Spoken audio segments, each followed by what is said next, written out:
Σαρακατσάνα νοικοκυρά.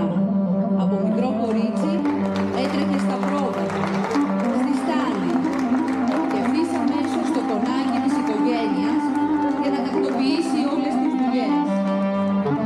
Ιερή υποχρέωση να μεταδώσει στα παιδιά της τον σαρακατσάνικο τρόπο ζωής. Το βράδυ, δίπλα στη φωτιά, με τα παραμύθια, τις οικογενειακές